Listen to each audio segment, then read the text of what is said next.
في علاقه ما بين الحاجات اللي انت بتعمليها كل يوم ومش واخده بالك منها وتاثيرها على بشرتك. النهارده هنعرف اكتر 10 حاجات بتضر بشرتك وانت لسه بتعمليها.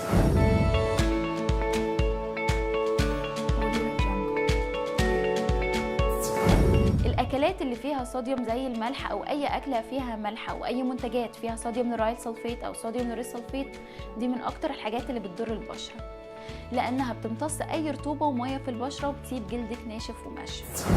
اليويو دايت.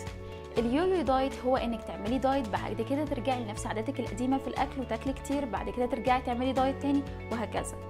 البروسيس دي اسمها اليويو دايت. اليويو دايت بيسبب ستريتش ماركس كتيره جدا في الجسم وبيعمل ترهلات في الجلد. السكر الكتير والحلويات على المدى الطويل بتأذي الكولاجين في بشرتك وبتسيب جلدك مترهل ونازل كده مش مشدود. الوايبس اللي بتمسحي بيها الميك اب كل يوم فيها كيميكالز ومواد بتسبب التهاب لبشرتك. كمان لو انت بشرتك حساسه وهي فيها فراجرنس وريحه مش على نوع بشرتك، وعلى المدى الطويل بتخلي بشرتك مش بيور وصافي. لما تجيبي لبسك من دراي كلين او من المكواجي شيلي منها الاكياس البلاستيك، لان تواجد اللبس في الاكياس البلاستيك فتره طويله بيمتص منها الكيميكالز اللي فيها وبالتالي جسمك بياخد. منتجات الشعر اللي بتيجي على البشره زي السيرم او اي كريم او اي مثبت شعر بتاذي البشره جدا. وجودك في اوضه فيها تكييف لفتره طويله بياخد الميه من جلدك وبيسيبه ناشف ومتشقق. التقشير الكتير لبشرتك اكتر من مره كل اسبوعين بيوقف تكوين الزيوت الطبيعيه لجلدك.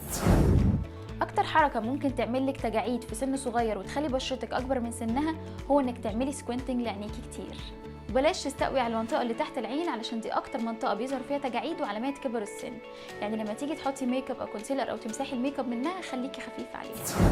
لما بتاخدي شاور بميه سخنه لفتره طويله بيشيل الطبقه السطحيه من الجلد وبيسيبه متقشف. اخيرا بشرتك محتاجه تغيير من سيزون للتاني، يعني مينفعش تركزي على كام برودكت وتستخدميهم طول السنه.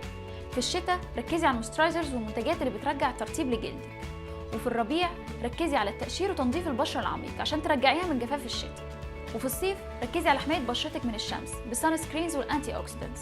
وفي الصيف والربيع لازم البرودكتس اللي انت بتستخدميها لبشرتك تكون خفيفه علشان الرطوبه فيهم اكبر.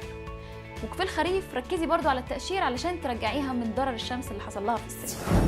ولو عجبكم الفيديو ما تنسوش تعملوا لايك وشير على فيسبوك او سبسكرايب على اليوتيوب تشانل.